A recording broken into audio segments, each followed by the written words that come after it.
Bienvenue, chers téléspectateurs, dans votre émission Femmes. Ce soir, nous recevons Jeannette Bossingizi. Elle est coordonnatrice de l'ONG Logos Premier, lauréate du prix Femmes de Courage, édition 2013. Madame, bienvenue sur ce plateau.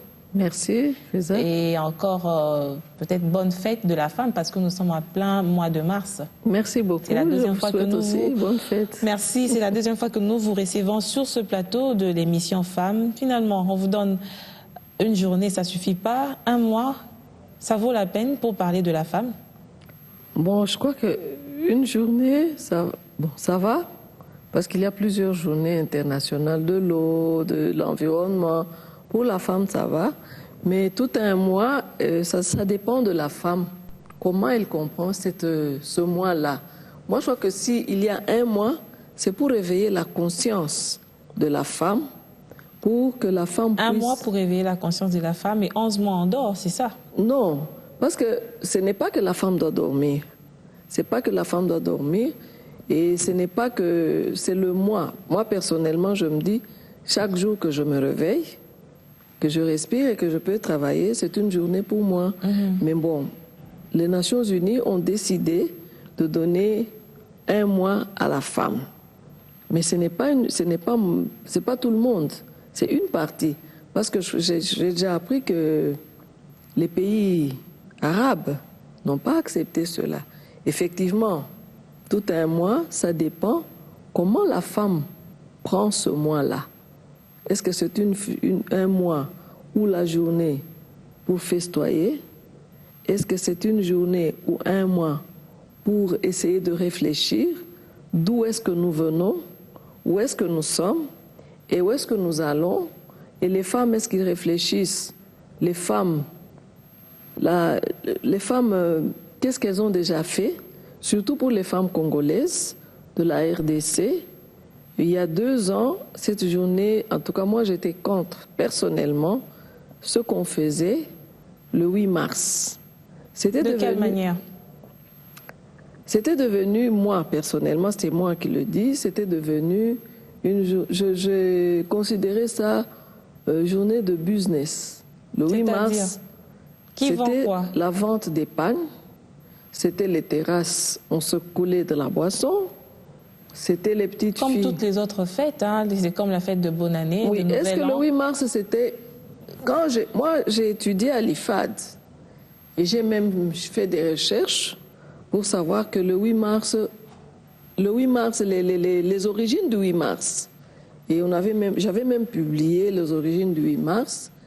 Est-ce que le 8 mars, quand ça a commencé avec nos sœurs allemandes, est-ce que c'était une journée de fête ou c'était une journée de revendication? On a revendiqué, la femme n'avait pas de droits civiques. Et la femme revendiquait les droits civiques. Aujourd'hui, bien sûr, la femme a eu les droits civiques. Mais est-ce que nous sommes déjà arrivés? Même les femmes qui ont commencé la lutte ont fait le tour, même en Europe. Combien de femmes qui sont au Parlement? Combien de femmes qui occupent des postes de décision? L'égalité n'est pas encore effective. L'égalité n'est pas encore effective. Alors, comme le 8 mars, c'était la journée où on luttait pour l'égalité, je crois qu'il faut continuer. Qu'on revienne dans ce sens premier que les initiatrices ont même donné à la journée. Oui, ce n'est pas une journée où on festoyait. Festoyer, est-ce que nous sommes déjà arrivés? Est-ce que l'égalité est effective dans notre pays? Et l'égalité là, on a mal commencé, les soubassements, on a mal commencé. De quelle manière? Oui, parce que la femme croit que l'égalité, c'est dire que l'homme, toi on n'a plus besoin de l'homme, tu quittes et moi je m'y mets. C'est quand même un dossier très complexe. C'est un concept qui demande beaucoup de souplesse de la part des femmes. De souplesse et surtout la sensibilisation. Expliquer ce que c'est. Aujourd'hui, si on pouvait commencer, j'ai aimé le samedi, le 8 mars, on a invité les enfants de l'école primaire, secondaire, pour leur expliquer un peu qu'est-ce qu'il faut faire le 8 mars, essayer de sensibiliser. Parce qu'aujourd'hui, les femmes prenaient le 8 mars comme je m'excuse, je ne sais pas si Biwan parle lingala, mais il disait Mokolo Nabiso.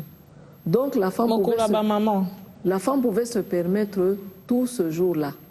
Non, mais l'homme pouvait rester à la maison, faire la cuisine et puis elle va à son défilé. Est-ce que c'était ça le 8 mars? C'est ça la parité, hein, selon certaines femmes. Non, c'est pas ça. La parité, c'est que la femme doit se défendre, la femme doit lutter et la femme doit... Il y a des défis à relever. Vous n'allez pas me dire que parce que bon, j'ai pas étudié, hein, j'ai un exemple. Que je ne vaux Je trouve un ingénieur. Non, je trouve un ingénieur. Je dis non, comme c'est un homme, moi, il y a la parité, donc l'homme doit céder la place à la femme. C'est comme ça qu'on a compris. C'est sur base des méritocraties, finalement, que la femme doit mener son combat. Son combat, elle doit mener son combat, elle a des défis à relever, elle doit se défendre. Mais on ne va pas venir. Vous croyez que les hommes viendront avec sur un plateau d'or, vous donner, vous dire, bon, comme il y a la parité, nous, bon. Et puis on se retire un peu, on vous laisse. Non, c'est pas ça. On doit se battre. On doit se battre, on doit s'affirmer. C'est vrai, la compétitivité existe entre l'homme et la femme. C'est sur base des compétences que chacun doit se démarquer et avoir finalement ce gain de cause. Mais j'aimerais revenir sur cette question des sensibilisations. Maman, vous ne remarquez pas que le 8 mars a perdu quand même une certaine notoriété dans la mesure où on savait qu'une journée existe parce que le 8 mars, il y avait une forte mobilisation des femmes autour d'un thème, autour peut-être d'un défilé et du pagne aussi. Ça jouait, il ne faut pas seulement prendre les choses du mauvais côté. Hein. Oui, aujourd'hui c'est calme, ça passe presque inaperçu. La femme, quand on a commencé, c'est ce que je dis, la sensibilisation. La femme, on a mal pris le départ du 8 mars dans notre pays. C'était basé seulement le défilé.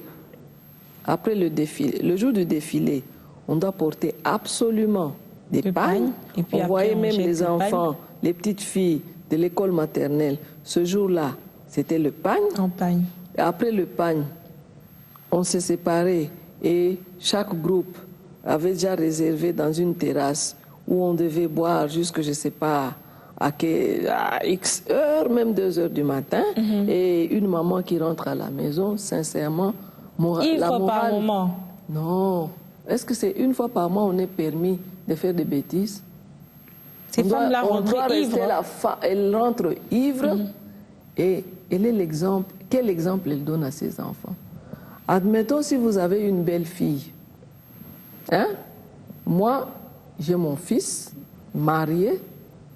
Je rentre à 2 heures du matin, ivre. Et demain, vais-je supporter que ma belle-fille rentre à 2 heures du matin, ivre? Parce que si j'ose répliquer, si j'ose donner des remarques, elle va me répliquer, et toi l'autre jour, tu t'es rentré à quelle heure? Et si même ce 8 mars-là, quelque part, ma belle-fille rentre à 2 heures, elle toque, je dirais, mon fils commence à ouvrir à 2 heures du matin. Vous voyez un peu que ça avait perdu le sens, ça avait perdu la valeur le 8 mars. Or, c'était une journée vraiment que la femme transmet des valeurs. La femme est une mère. Mais maintenant que ça fait 2 ans où on les passe dans la méditation, on les passe dans le silence, comme les femmes, la plupart des femmes l'ont réclamé. Il ne faut pas dire qu'il y avait les femmes, mais les hommes aussi, hein, qui fuyaient des dépenses. On dit que ouf, c'est un ouf de soulagement, parce que finalement c'était exorbitant de prendre en charge une famille, par exemple, où il y a beaucoup de filles et plus les mamans, ça coûtait quand même cher pour certaines familles. 2 ans après, est-ce que les femmes elles-mêmes ont compris l'essence du 8 mars, elles ont compris leur rôle dans la société? C'est pas en un seul jour, c'est pas en 2 ans, fais ça qu'on aura des résultats. Il faut y aller et c'est après peut-être 5 ans, peut-être je ne sais pas combien d'années que les femmes pourront comprendre que effectivement, qu'est-ce qu'on était en train de faire. Moi, je me dis aujourd'hui, si dans chaque entreprise, le 8 mars, les femmes pouvaient se retrouver un thème, essayer de réfléchir dans notre entreprise. Moi, je vais dire par exemple l'environnement. On réfléchit. Puisque c'est votre domaine. Parce que c'est mon domaine. Moi, je réfléchis, mais qu'est-ce que nous faisons de nos papiers? Est-ce que nos bureaux, les femmes pouvaient même se mettre le 8 mars à faire assainir leurs bureaux, parce que quand vous passez dans nos bureaux, ça laisse à désirer, c'est pas beau à voir. Et pourtant, la femme... C'est comme s'il n'y avait pas des femmes. C'est comme s'il n'y avait pas des femmes. Il y a des toilettes qu'on ferme. On vous dit c'est la toilette, c'est des femmes. Demandez la clé et allez-y dans ces toilettes. On dit que la toilette, c'est un lieu d'aisance. Si les femmes pouvaient se mettre, par exemple, le 8 mars, elles se disent, bon, nous sommes à combien? À poser des gestes assez particuliers. Par exemple, nous habitons sur la... Je prends un exemple. Nous habitons sur l'avenue Boma. Comme j'assainis à Kitambo, nous allons assainir, toutes les femmes, nous allons assainir Boma, nous allons assainir nos caniveaux et nous allons nous sensibiliser, plus jeter nos immondices dans les caniveaux. Et toutes les mamans s'y mêlent, toutes les femmes. Est-ce qu'on n'aura pas un résultat? Si, pourquoi pas. Et cela, ça ne sera pas seulement pour les femmes de l'avenue Boma, parce que ça va, les autres... Cette compétitivité-là, ça va créer l'émulation dans d'autres quartiers. Comme l'avenue Boma a fait cela, nous aussi nous allons faire ceci. Peut-être nous allons planter des fleurs. Pourquoi ne pas vivre à l'aise dans un environnement sain? Moi, je parle de mon domaine. Mais par exemple, les médecins, ils peuvent aller sensibiliser sur une maladie, le cancer du sein, le cancer de l'utérus, et pourquoi faire le dépistage. Donc, chacun dans son domaine, on peut se mettre, les femmes médecins, on se dit, bon, nous allons aujourd'hui soigner gratuitement pour aider les femmes qui n'ont pas, qui les démunis. Je crois que ça serait des bons gestes qu'on pourrait poser au lieu de défiler. Après le défilé, on va prendre la bière, on rentre à la maison ivre, et même les petites filles commençaient à se permettre de sortir et rentrer tard. Et la maman, comme ça... Il y avait trop de bévues autour du 8 mars, vous l'avez dit. Oui. Mais pendant ce mois de mars, Kinshasa a été marqué par une grande actualité, notamment la tenue du Forum des femmes francophones, dont nous avons eu le privilège d'organiser dans la capitale de la RDC. Plus de 3000 femmes réunies autour du thème « Femmes actrices de développement ». Vous étiez aussi participante à ces assises. À quel niveau est-ce que ça a été profitable pour vous particulièrement et pourquoi pas pour toutes les femmes de la République démocratique du Congo? D'abord pour les femmes de la République démocratique du Congo, pour le Congo, mon pays. Le Congo était oublié et aujourd'hui quand on voit que le Congo commence à organiser des grands sommets sur la scène internationale, c'est un signe positif. Donc, le Congo revient, donc je dis qu'il se relève de ses ruines.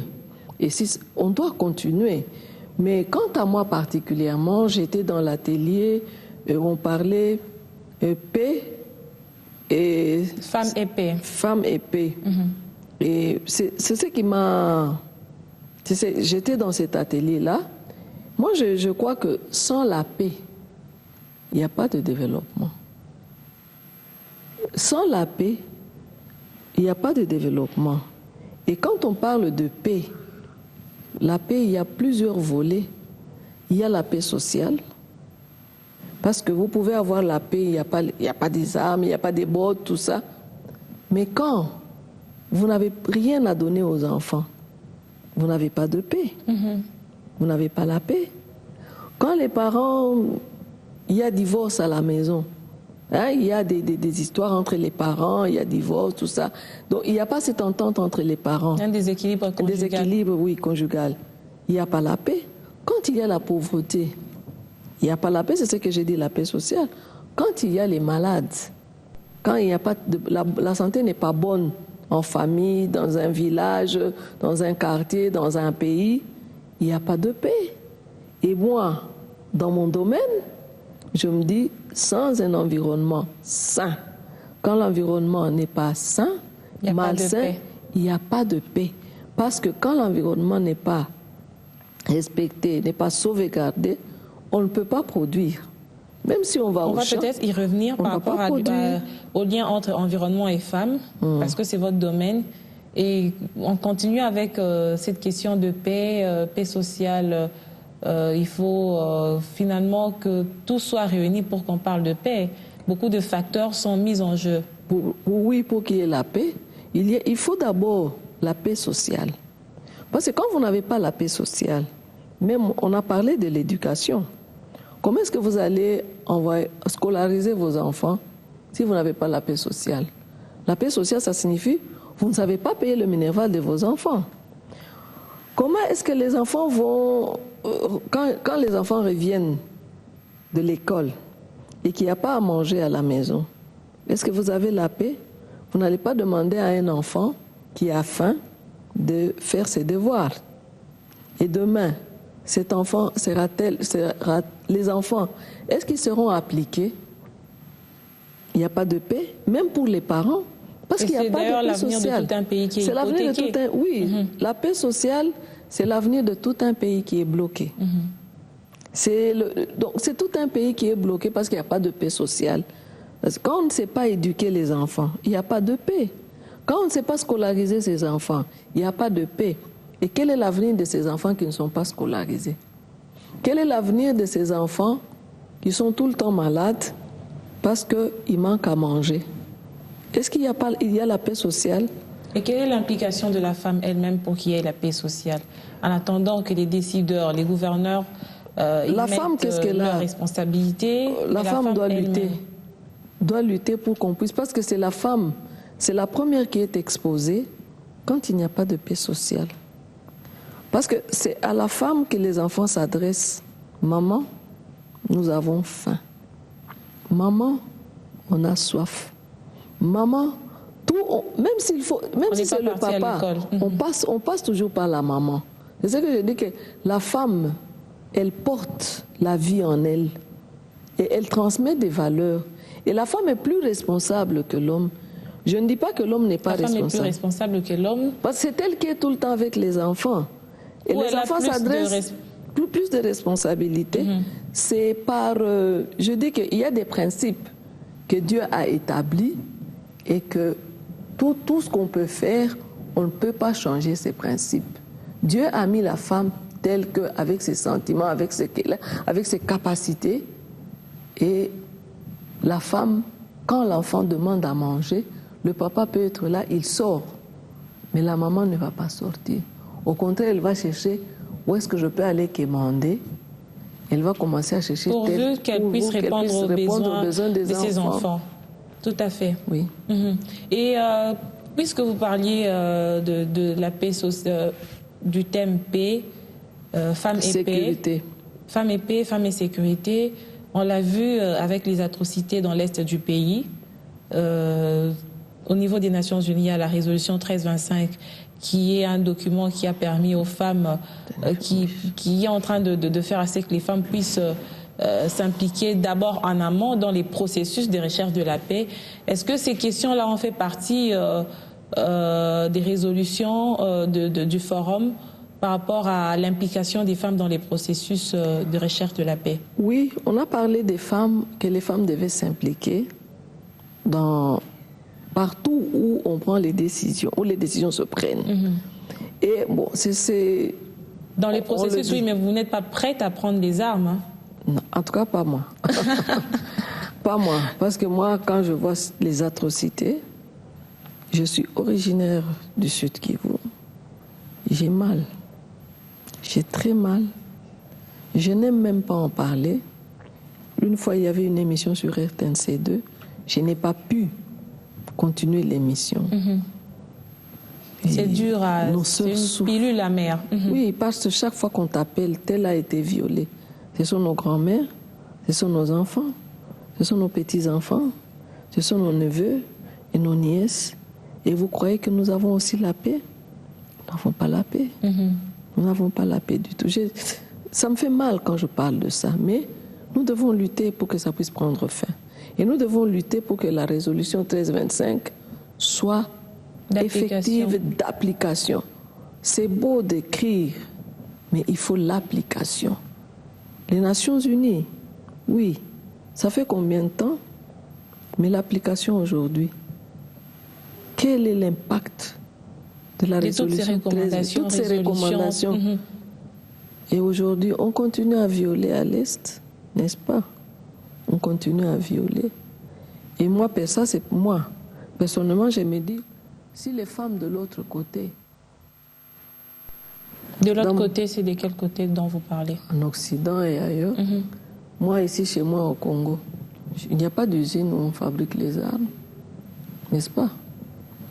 En Afrique, il n'y a pas d'usine où on fabrique les armes. On fabrique les armes là-bas, en Occident, aux États-Unis. Et je crois qu'on vient essayer ces armes-là sur les Africains, au Congo et partout ailleurs. Donc il faudrait une synergie entre les femmes du monde pour dire non aux violences, non à la guerre. Parce que la femme, qu'elle soit noire, qu'elle soit blanche, qu'elle ait n'importe quelle couleur, elle est toujours femme. Et si c'est elle qu'on violait, est-ce qu'elle pourrait supporter cela?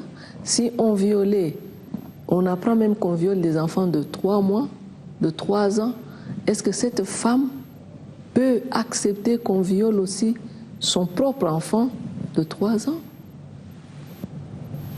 Il faut se regarder dans les miroirs. On parle, on va dans des réunions, dans des forums. Et ça, c'est notre spécialité à la RDC. Qui souffre? Les pays des assises. Oui. Qui souffre? C'est la femme surtout. Je pense à Kamarale qui a dit femme noire, femme africaine. Et nous, les femmes, qu'est-ce que nous faisons? Est-ce que nous pouvons dire non? Est-ce qu'un jour, nous pouvons dire non? Aussi longtemps qu'on meurt à l'Est, aussi longtemps que, je ne sais pas seulement à l'Est, dans un autre pays, en Centrafrique, et les femmes sont violées, nous n'allons pas participer aux assises. Je crois que ça peut avoir un impact. Oui.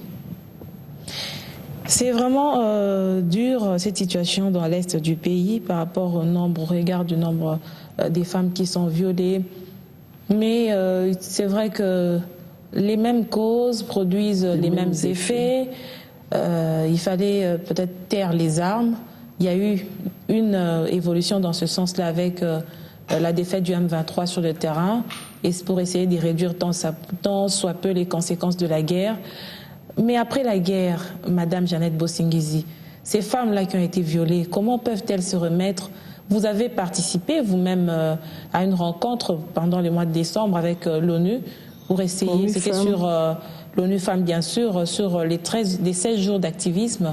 Vous parlez toujours des violences où vous essayez de relever la tête de ces femmes qui ont été violées. C'est ce que moi j'ai dit. Parce que tous les thèmes, c'était femmes violées, femmes violées. Moi, j'ai apporté autre chose. Quand on a vu mon thème, j'ai dit oui, je sais que vous allez vous étonner, vous allez vous dire, c'est quoi au juste? Moi, j'ai parlé femmes, guerre et environnement. La femme a été violée. Elle a été violée. On ne peut plus changer cela, elle a été violée. Mais amenons cette femme à faire autre chose, à oublier son viol-là, à se prendre en charge, à être autonome. J'ai parlé que cette femme a été violée, mais cette femme peut être encore utile, pas seulement à la nation, mais utile au monde, utile à toutes les nations du monde. Parce que si elle répare l'environnement, on dit que le Congo, c'est le 2e poumon. Donc cette femme, si on l'utilise pour réparer l'environnement, elle va se sentir encore utile, très utile, parce qu'elle va participer pour qu'il n'y ait plus de catastrophes naturelles. Mais ça demande des moyens aussi. Mais ce sont maintenant ceux qui nous ont amené les armes. Des bailleurs de fonds. S'ils pouvaient maintenant s'occuper de ces femmes, d'abord les valoriser, les rendre utiles à la nation, les rendre utiles, qu'elles soient autonomes. Parce que si aujourd'hui, on répare l'environnement par l'agroforesterie, elle attend, demain, elle va vendre ses fruits, elle aura son argent, elle ne sera plus cette femme ridicule, parce qu'elle pourra aussi se prendre en charge. Elle pourra prendre ses enfants aussi en charge. Elle pourra scolariser aussi ses enfants parce qu'elle a les moyens. Elle peut faire aussi ses cultures vivrières et être utile à sa famille parce qu'elle pourra apporter à manger à sa famille. Mais aujourd'hui, elle est chosifiée. Elle est indésirable. Au village, elle est indésirable. Dans sa famille, n'en parlons pas. Si elle était mariée, le mari ne veut même plus la voir.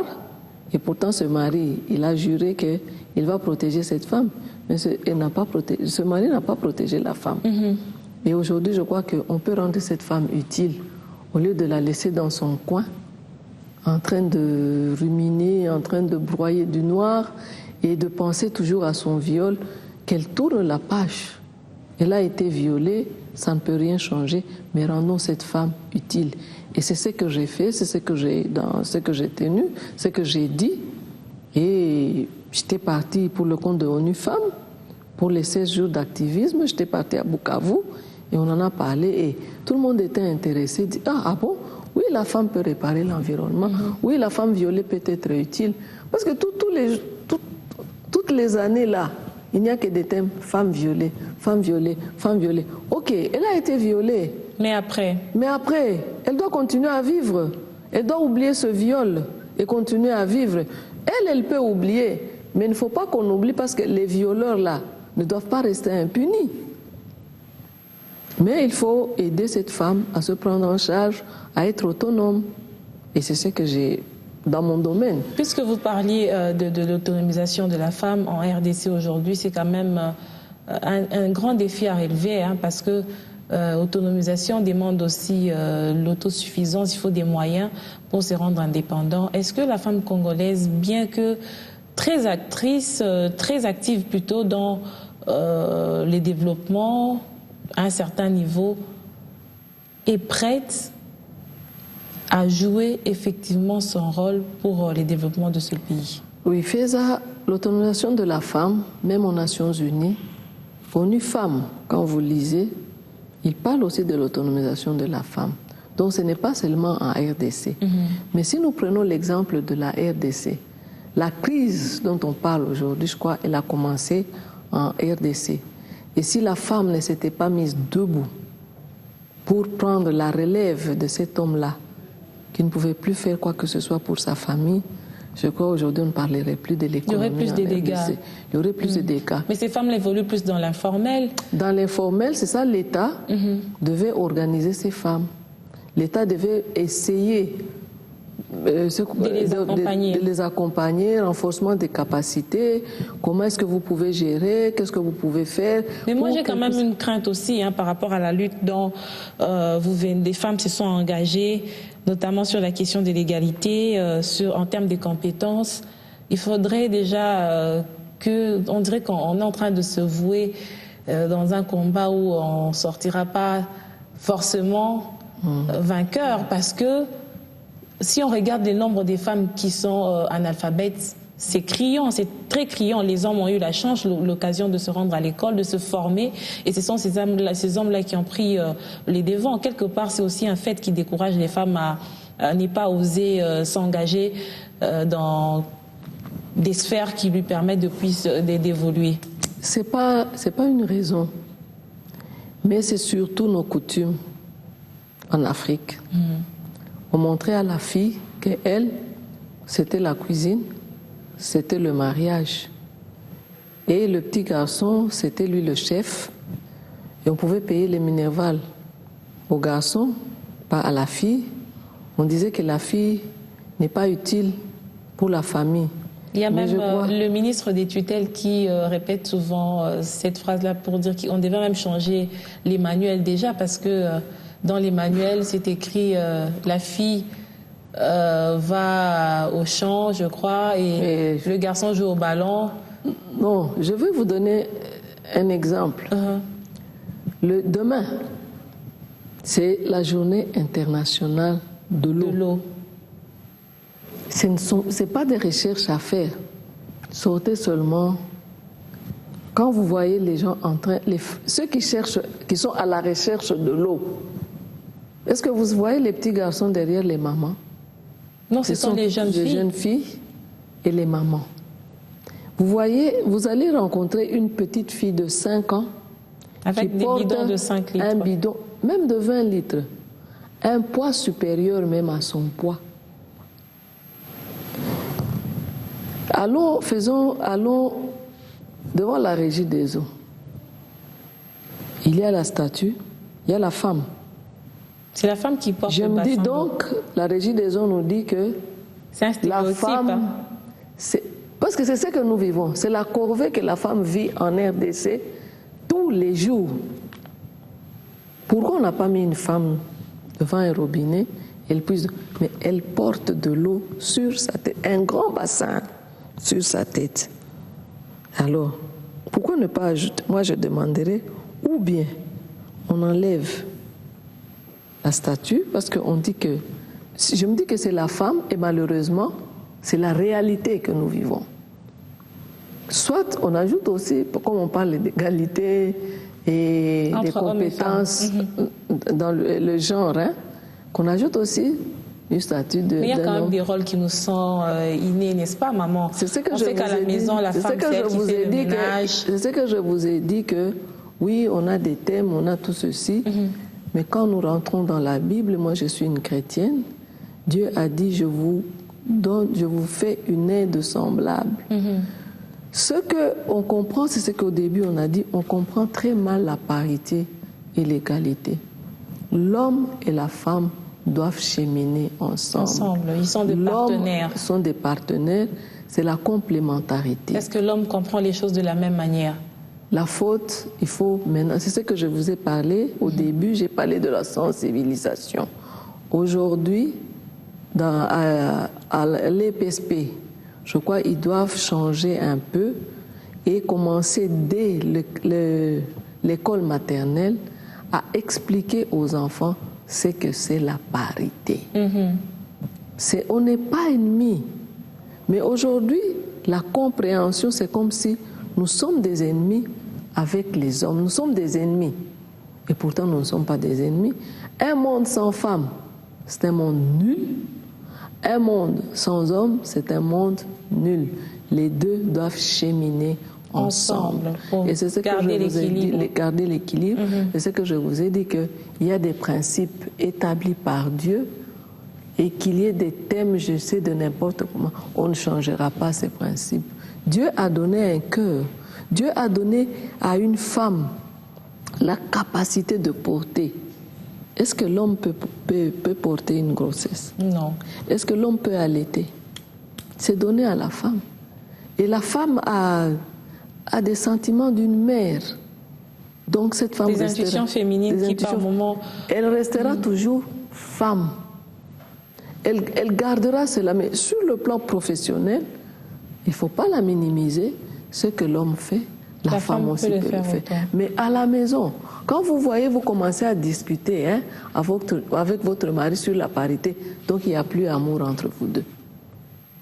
Parce que quand il y a amour, le mari passait à la cuisine un dimanche, faire à manger pour sa femme et ses enfants, c'est un plaisir. La belle famille aura tous ses yeux sur lui parce qu'on va dire que finalement, il s'est fait dominer par sa femme. Non, moi, un jour je suis arrivée chez mon fils. Je l'ai trouvé en train de torchonner et sa femme était à la cuisine. J'ai dit, ah bon? Mais quand il était à la maison, il ne faisait pas ça. Mais ça m'a fait plaisir. Comment vous avez compris? J'ai trouvé normal. Je n'avais même pas de commentaires. Ce sont des exceptions? Moi, je ne sais avec pas. Avec la culture, c'est ce que j'ai dit. Coutumes. Avec nos coutumes, nous devons d'abord commencer à bannir nos coutumes. Moi, j'ai ma belle-fille.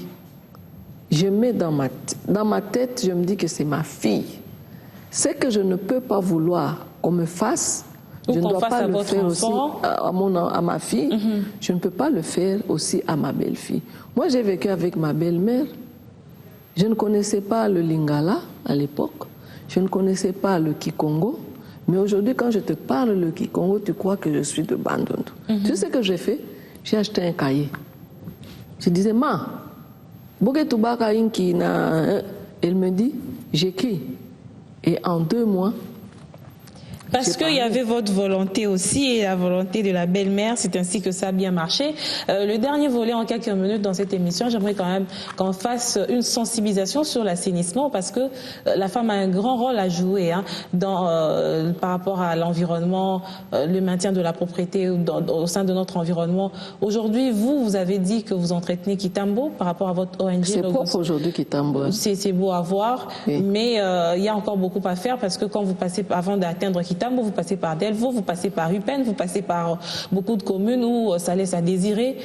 Quel est le rôle de la femme par rapport à l'environnement?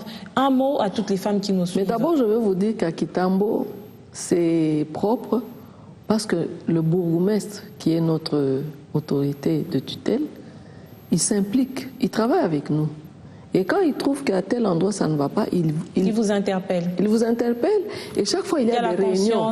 Il a des réunions. Donc nous travaillons en partenariat avec lui. Oui, la collaboration est étroite. Oui, est étroite. Mais si le bourgmestre doit s'impliquer aussi. Ce que le gouvernement est en train de faire, on doit le féliciter. C'est un grand pas. Mais c'est un élan qui doit se relayer à tous les niveaux. Ça vient. Ça fait combien d'années que c'était quand on passait par Gombe. Aujourd'hui, vous n'allez pas me dire que Gombe, il y a 2 ans, et Gombe, aujourd'hui, c'est encore la même chose. On trouve tous les soirs, on trouve des jeunes filles. Hier, j'ai manqué où me mettre, parce que j'attendais quelqu'un, et tous les bancs... À la place des évolués. À la place des évolués, je voulais me mettre. C'est très propre maintenant, oui, c'est vrai. Oui. Et partout, mais il faudrait qu'on puisse voir cette évolution-là dans tout. Il y a des quartiers reculés, on ne sent pas vraiment un coup de main de la part de ceux qui en tant qu'environnementaliste, moi je me dis que peut-être il faut d'abord qu'on puisse construire des décharges publiques. C'est beau, c'est bien de balayer, c'est bien de récupérer les immondices, mais après, on les amène où? Parce qu'on n'a pas de poubelles. Mais les autres communes aujourd'hui, je crois qu'avec l'Union européenne, on a pu construire des décharges de transit. Et ça nous aide. Parce que dès que nous balayons, nous avons quand même là où nous pouvons aller mettre nos... Mais en même temps, les femmes aujourd'hui, même dans les marchés, quand on passe par Delvaux par exemple, la route est balayée, mais elles quittent leur marché pour venir faire d'une route récemment asphaltée, une poubelle. Même nous, quand on a commencé à Kitambo, c'était pas facile. Moi, je dis que c'est la femme. C'est la femme qui est la responsable de Kinshasa, la poubelle. Parce que toutes ces femmes ont marché. Si ces femmes se décidaient aujourd'hui à rendre Kinshasa la belle, toutes les femmes, partout où elles se trouvent, sans exception, ministres, au marché, je ne sais pas, dans les bureaux, si toutes les femmes pouvaient dire, j'ai dit au début qu'au lieu du 8 mars, défiler, et si on pouvait entretenir même par exemple, je suis sur l'avenue Boma, nous entretenons Boma. Si aujourd'hui, les femmes sont les premières productrices de déchets, donc ce sont les femmes qui rendent Kinshasa la poubelle. Parce que si la femme commence à éduquer, j'ai dit que la femme transmet des valeurs. Si la femme commence à éduquer l'enfant à la maison, dès le bas âge, après l'école, ce que l'enfant va trouver va dire oui, à la maison on nous dit déjà ça. Maman Jeannette, mais quelque part moi je crains quand même, on dirait qu'il y a des cœurs endurcis qui ne voient pas leur implication ou bien leur apport, parce que il ne faut pas seulement attendre que tout nous vienne de la part des décideurs ou du gouvernement. Il y a quand même notre responsabilité aussi chez les femmes pour maintenir notre environnement sain. Oui, moi je vais dire que ce sont les femmes qui polluent Kinshasa. Ce sont les femmes qui rendent Kinshasa la poubelle. Parce que quand vous circulez dans Kinshasa aujourd'hui, vous trouvez les femmes au ménage. Commençons par les femmes au ménage. Elle prépare ses matembele, elle prépare son pondou. Qu'est-ce qu'elle fait? Elle prend ces déchets-là. Elle trouve bon que... Et pourtant, elle pouvait... Il y a un petit champ, la parcelle est là. Elle pouvait creuser dans sa parcelle et enfouir. Parce que demain, c'est du fumier. Elle prend ça, elle va jeter. Dans la rue. Dans la rue. Elle ne se gêne même pas. Hein. Quand vous lui dites, mais maman, bonne année au Salibo, je m'excuse de... Parce qu'on sensibilise en lingala. Mais après, l'État, les décideurs, ils ont construit des caniveaux. Mais en même temps, c'est elle qui est la première victime de ces saletés. Laisse-moi arriver. On a construit des caniveaux. Elle utilise ces caniveaux comme poubelle.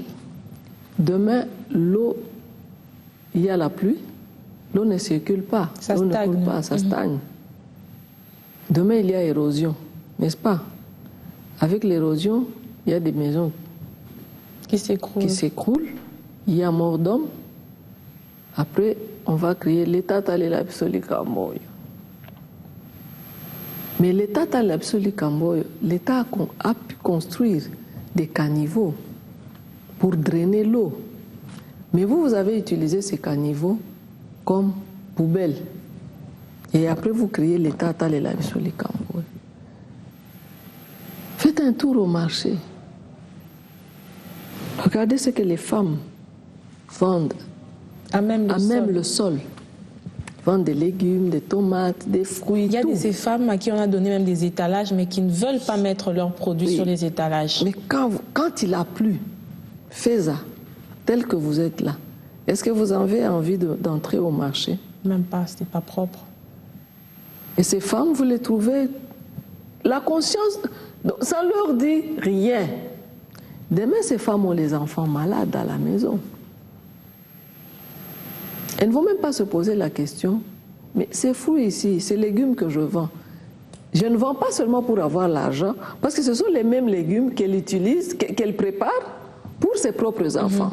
Donc en même temps, elle-même, elle se transmet la maladie et puis elle expose aussi les clients. Une chose, on a le service d'hygiène dans toutes les communes. Qui font quoi? C'est la question que je voulais poser. Qui font quoi? Chaque jour, il y a la taxe de l'environnement qu'on perçoit. Cette taxe-là fait quoi? Je crois qu'on devait interpeller, on commençait par les bourgmestres et les administrateurs des marchés. Pourquoi on vend à même le sol? Et les administrateurs sont... Moi, je plains les communes souvent. Surtout, je crois qu'on est dans une léthargie où les gens sont habitués. Je plains les communes où je trouve une femme bourgmestre. Parce qu'une femme transmet des valeurs, ce que je dis. C'est la femme qui doit assainir la première. Elle commence par sa chambre, son salon, sa cuisine, sa parcelle, et elle va transmettre ça là, partout où elle passe. Moi, Feza, je ne suis pas née environnementaliste. Ça a commencé, je crois que tu étais là le 30 mars. Ça a commencé chez moi à la maison. C'est ma mère qui nous a éduqués tels. Et nous, tous à la maison. Elle vous a inculqué des valeurs. Elle nous a inculqué des valeurs. Et ces valeurs, je les transmets aujourd'hui à mes enfants, à mes petits-enfants. Quand vous venez chez moi, mes petits-enfants vous disent, Tate a dit, on jette à la poubelle, pas à l'extérieur. Là où j'étudie à l'IFAD, l'Institut facultaire de développement sur Sayo, que dirige l'abbé Emmanuel Eyeng, tous les camarades tout autour de moi savaient que quand je suis là, on ne jette pas. Je crois que la femme doit s'impliquer. Parce que c'est elle qui souffre quand les enfants sont malades. C'est elle la première qui se retrouve à l'hôpital. Elle ne pourra même plus vendre ses légumes. Elle ne pourra même plus vendre ses fruits. Tout ce qu'on vend au marché. Parce que c'est elle qui va se retrouver. Et par moment, elle fait faillite parce qu'elle doit dépenser de l'argent pour les soins des enfants.